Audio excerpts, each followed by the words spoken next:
once again. This is episode 7, human resources, but very specific to COVID times. And I'm glad that we have Harish again. So welcome back to Startup for Lockdown, Startup in Lockdown with Harish, with Shakila. Thank you so very much, Harish. As always, pleasure having you on board. The set is yours. I love talking to you, Shakila, all the time. And love your audience as well. I see some responses have been coming in. Isn't Very it? I mean, we encouraging can to see see so that. much interaction that's happening over there, and people are really loving you in the show, man. Talked about customer relationship management, Right. right? Before that, we talked about sales. Now let's see how this builds, right? Sales is without which you should not be in business, or you cannot be in business, because sales is where money comes into your pocket or your hand or your bank account, right? When you do any type of business in the world, whether you're selling a service, you're selling a product, when someone puts money into your hand, in return for that, you've got your business running and you are earning something.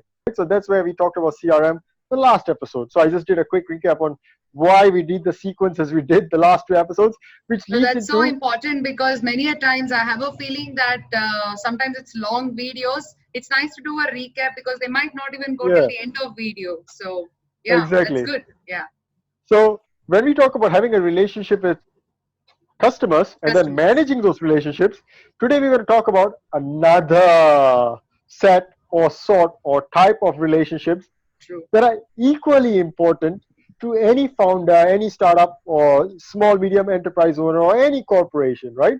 But for the specific purposes of the intended audience here, we'll not talk about the MNCs or large organizations. We'll Yep. specifically stick to only startups Startups. or SMEs because they are pretty much in the same storm or same boat, same ship, whatnot. So this is applicable across there for any small organization or starting organization where they may not exactly have a dedicated or specific HR department yet, right? Yes. Whether you are in So Italy, India, important it is. or Ireland, right? Because when you're a startup, it's not the first thing that, okay, let's hire a HR manager, right? That's not the first thing you do. The first thing you do Right. is you set up a prototype or you get a sales team together. So you're doing hiring yourself as the boss, right? You Right. don't, unless you're a HR person by training or by experience from your previous jobs, your university background, that's a different story. But even then, you're not exactly wearing a dedicated HR hat as a startup Right. person, right? As a startup founder Very or a true. business person. So now the most important resource in any business, small or large, startup or established, or 200, 300 years old, the most important resource is your people resource, your human resource, Is right? your team? Is your team that you put together? Yep. So unless you're a one-man army or one-woman army, the moment you hire people or you work in a group, right? Whatever amount of money you spend on your equipment, on your technology, on your other inventory resources, your production, you haven't got the people. Look, your processes are not going to run. Your production is not going to happen. Your logistics is not going to happen. Your sales is not going to happen. Your marketing is not going to happen. Your clients, customers are never going to get anything into their hands, so they're not going to put anything into your hands, right? So you have to look after your people, especially in times of crisis. What we are having right now, where much of the world, most countries on the planet have gone through some degrees of lockdown or isolation or breaks or forced work from home or forced shutdown of certain industries, right? Can't escape it. So, especially in these times, you have to manage those relationships very delicately, your human resource relationships, right? So, that's where your human resource management comes in, managing your relationship with the people who work for you. Now, HR is a gamut that involves a lot of things, starting with hiring, your contracts, your compensation and benefits negotiation, right? Your firing or your retrenchment or your departure, exit, whatnots. It's got to do with your training and development. But for this specific audience purpose today, let's focus not on so much on hiring or the firing. Let's focus more on what you need to do about the motivation. You need to do the training and development, and especially where comp and ben issues are at play, because you may not have the strength or you may not have the budgetary position to maybe give out what you had promised when you hired your team, right? And then lastly, we'll talk about possibly, sadly, tragically, exit in this kind of scenario where to keep the business alive or to be fair to someone, rather than do injustice later, you let that person fairly go now, right? So those sort of situations may arise in this pandemic situation. So first, let's talk about morale and motivation. First and foremost, a lot of people take for granted that there is people engagement as a very important critical function of human resource management, right? So what you need to do as a business owner of a small team or a small company, small setup that you've got, what you need to do with your people is you need to firstly give them a very realistic picture of why things are the way they are right now. I'm sure they're getting it. People sitting at home that are working for you, they're getting the news, they know what's happening in the world around them. But you need to tell them specifically what you are seeing from your helicopter view of your company.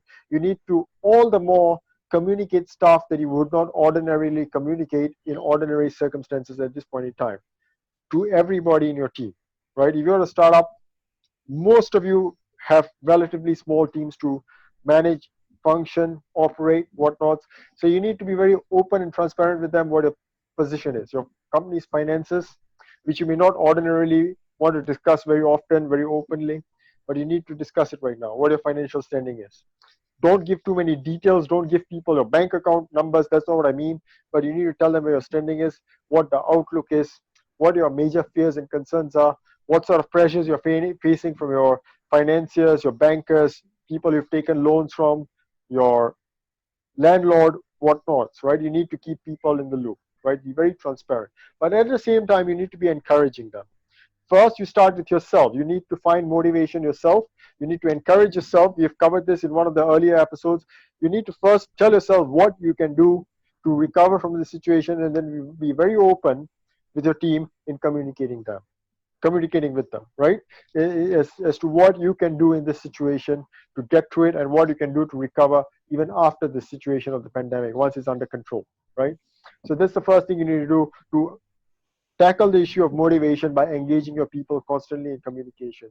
You also need to do a lot of listening at this point in time. Call people, say hi, ask them if they've got any concerns or worries, right? And don't make promises you will not be able to keep later, right? If you tell someone, don't worry, nothing's going to happen, your job's not going anywhere, don't do that, right? If you don't think you're going to, unless you've got very deep pockets, you've got very strong finances, don't do that, because you don't know how long the situation is going to last and how long your business is going to be down even after your lockdowns and your restrictions are lifted, right? So be very careful what you promise. First and foremost, honesty is the best motivator. When you are honest with someone, you're trustworthy with someone, that person can trust you, that person is all the more motivated, and the morale is boosted with your presence rather than anything else, right? The next thing you do is you take your downtime to develop people in terms of areas where there's room for improvement. For example, if you think now you need to go back to the drawing board, you need a new strategy, new marketing for your business, you need to pitch your products differently, or you need to tweak your products, whether services or goods. You need to reach out to new types of customers, new markets. You need new methods of operation, particularly in terms of digital skills and digital tools, online, whatnots. This is the time where before it becomes a firefight, you have time on your hands where business is down or slow or you're restricted in what you can do. Get your people to pick up new skills. This is where you invest in training and development. Look at the resources, how much you can spend, then spend on their training. Don't spend on anything else, spend on their training. Number one. Number two, look for the cheapest ways to train. Right now, in a lot of countries, a lot of organizations are also giving subsidized training programs, subsidized skilling programs. A lot of institutions are giving massive 90% subsidies on people doing professional or executive courses. Check these out. I mean, with technology, you have access to learning all over the world. You don't have to be restricted to your locale. Whatever is useful to your organization, your business, to your team, to your staff, you search for it as the business owner, as a founder, and then you match the cost or the program with your staff and get them to learn stuff that can be useful in the short term, right? So focus on that. Develop people holistically, right? Don't just, I've sent you for one program, now do something with them. Look at multiple different types of skills across different verticals, right? Cross train your people as within budget as possible, right? So that they can use cross functional skills in your small bootstrap possible, possibly bootstrap environment to help your organization, help your business recover from this situation. Now let's come to compensation and benefits. Depending on what your financial situation is, this might be a good time to have a certain painful talk with people. You have to tell them, look, either I give you a furlough, which is a forced no pay leave, right, in layman terms, or I may have to cut your wages permanently long term, or I have to let you go, right? So these are painful options. The best option right now is, as far as possible, try to work with your team to go on no pay leave if you don't need them to be working. If you need your team to be working, look at how much work is actually done, how much process is actually possible right now, how much work, how much labor from each person is actually feasible and practical and beneficial. And then based on that, you need to negotiate, okay, for a short time, temporarily, rather than you lose a job altogether, I lose you altogether, I will return to what's on your contract eventually, but till things get better, maybe you take a 25%, 50%, 60% cut. Sometimes you have to do that. A 60% pay cut is better than a 100% pay cut where you don't have a job tomorrow. If I fold my company, there goes your job altogether, everything's evaporated, you've got zero. If I file for bankruptcy, you're down to zero. Your better option is to take a pay cut right now. You need to have that heart to heart conversation. You need to be pretty transparent. So you need to have this very open transparency. But at the same time, the best way to do this is to lead from the front. If you are paying yourself a dividend, if you are paying yourself a salary, however you're being funded right now, or however your business is making anything, right? And you are telling your staff to take pay cuts. Imagine what will that do for their morale and motivation, and what you'll do for their memory of you in the long term, right? And what you'll do for the team spirit. Major corporate leaders around the world this year have announced, company owners, very heartfelt message, one of the best speeches I've heard in my life, and I do speaking for a living, right? And I have to tell you this, I listen to a lot of speeches. Probably the absolute best speech I've heard in my life was from the CEO of Marriott earlier this year. It's not a startup, it's a established large global organization, where one of the first things that he told his staff, at the beginning of this crisis, after a very realistic picture of how the global industry and market and economy has been affected and how it's impacting their organization, he promised his staff that for this year, this financial year, the owner of the company, the chairman, and himself, the CEO, the two of them, will not draw any income at all for the year. They'll draw zero. You can check out the video online, it's there. So with that said, if you can forego something this year, you can make a sacrifice yourself, then you should have that conversation with your team. Look, I'm not making anything this year, you'll probably make more than me, but take a 60% cut if you don't mind. Otherwise, I may have to let you go, or I may have to shut the company altogether, right? So place very realistic options before them. This is part and parcel of human resource management and also human relations, right, with the people. So that said, another conversation that you may very painfully have to go through, and this part and parcel of HR, there's a reason why human resource management is a very important business function. Even if you don't have a dedicated human resource team or department within your startup, as the owner, as a founder, whether or not you're HR, you need to manage human resource very carefully, especially when people are leaving, because that's your PR 101, right? There's no better PR than letting people go in a dignified, amicable, friendly, peaceful, healthy manner.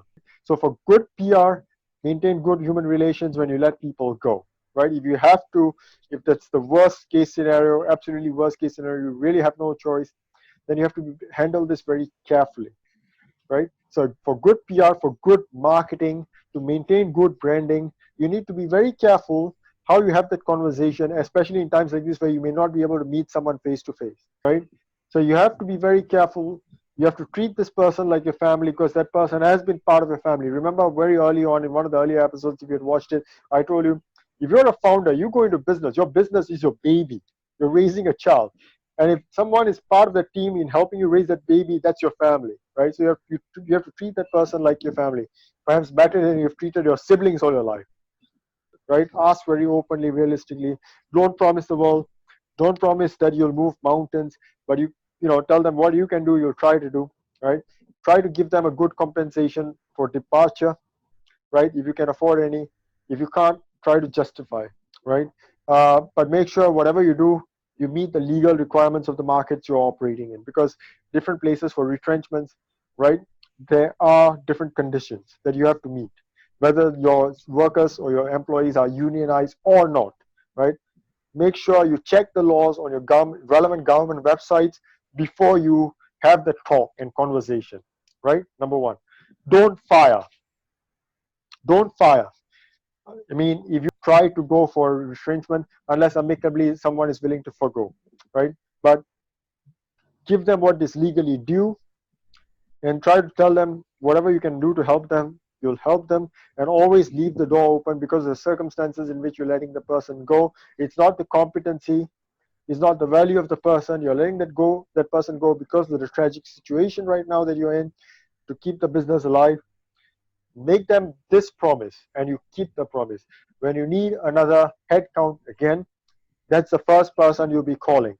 Whether or not that person's found another job, but that's the first person you'll be turning to offer the option to come back when things get better, right?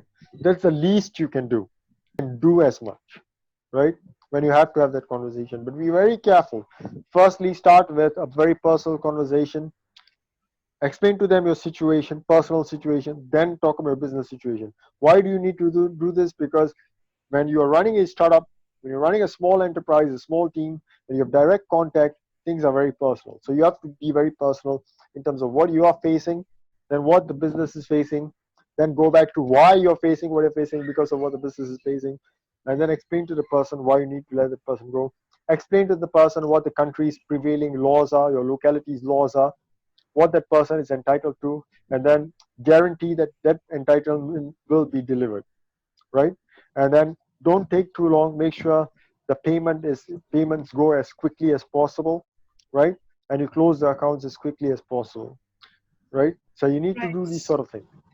So I think Uh, it's pretty sensitive a matter considering we're talking this pandemic situation.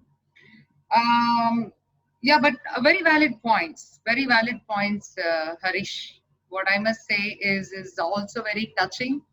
Having played a small role in my own organization when we began as an HR admin, I understand it is the HR department which develops the amount of rationale towards the employee, right from hiring to the firing, right? Because there is a life of every employee. There is one life of every employee that is in the organization.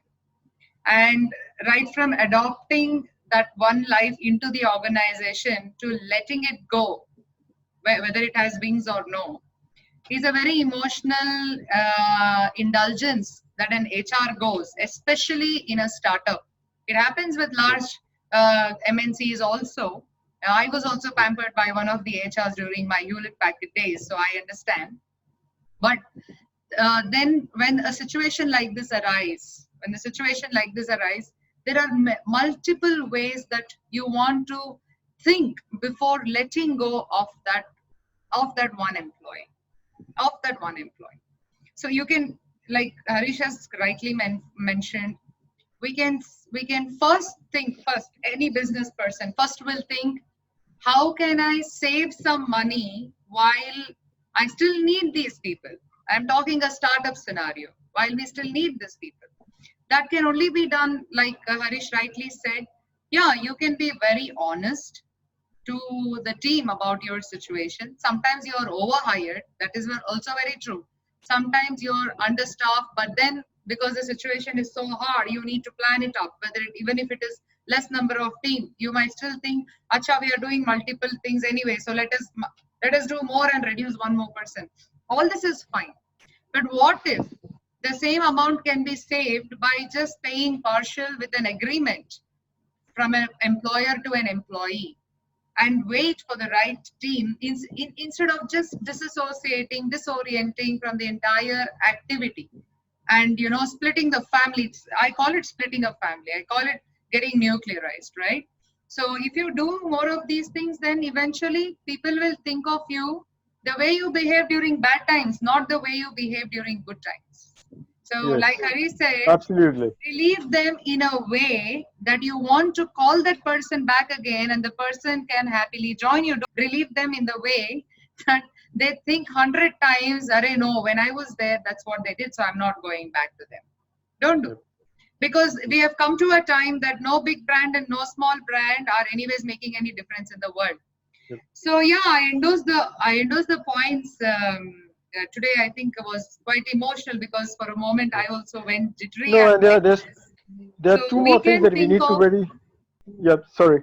No, there are two more things we need to very importantly, mention before we conclude as well. We need to address, right? Because when you let someone go, right, there are two important follow-ups you need to do that comes after that letting go.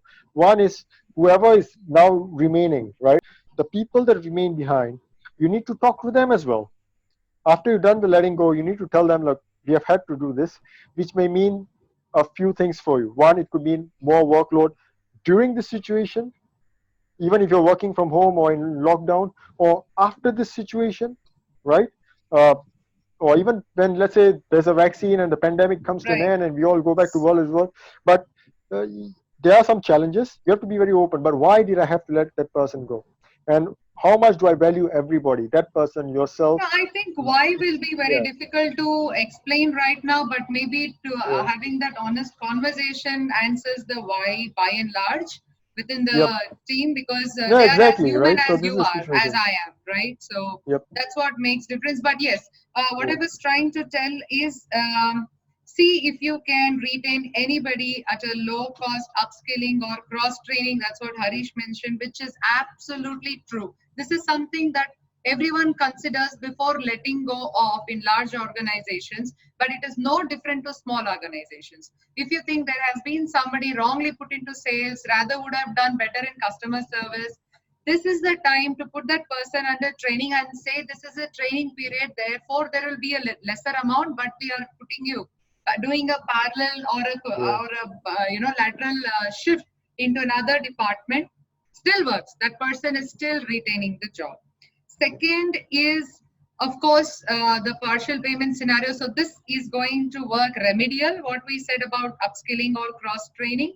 The other, of course, is don't let anyone stay hungry, because these are people who depended on your salaries for months together, years together, to run their families. And about HR itself, what I want to say is, as startup companies, we all play a very important role when we handpick those people, whether you are actually making an impact right from the beginning till the end of hiring that person.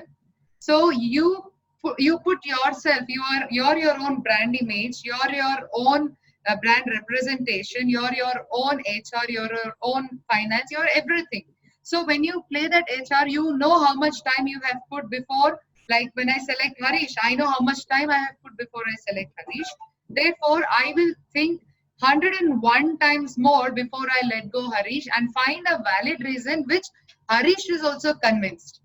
Harish should be convinced that, okay, yeah, this is what Shakila is saying makes sense or doesn't make sense. So that and also going back to contract just for financials, no. Go back to contract in terms of giving the leverage, okay, and let that person go. Settle it the way you want to settle. You can't give it full and final right now. Do it in breaks, but promise, give something in hand that the person has to take away. Put it in writing. Keep everything crystal clear so that there are no complications further, because your brand is associated. So either you're available on social media or your brand is available on social media, yeah, or one slot everybody has got. yeah.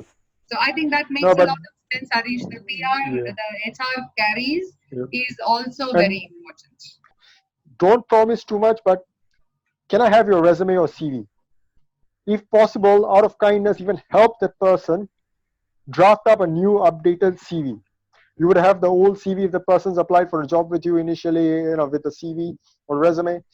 Work on that, build on that. What has that person done for you? Write a very good testimonial. Write, so help that person write some very good stuff. Make that person look good. Genuinely, don't make that person out to be a Wonder Woman or Superman either. That's not going to help that person, right? So help that person draft something if you can. Help that person draft a cover letter even if you can, right? And then keep a copy, and you don't have to update that talk to the person too much after that, but use that person's CV, resume, profile, whatnot to maybe ask your clients, your customers, ask your suppliers, ask other friends, ask old colleagues at organizations you may have worked at before, or anyone you know that may have an opening right now or who may have openings coming up to Right. meet an internal Maybe requirement at they your should they company, should spread right? within their network that because HRs Yeah, have their own network, so that kind of absolutely. assistance is definitely Yeah, handy for somebody who is out yep, available in the market. I think yeah, that's least bit as HR that you can do out of concern yep, for another life that is looking to yeah. set things right. That's true. I It's mean, yeah, called very out, valid point. yeah. It's called outplacement.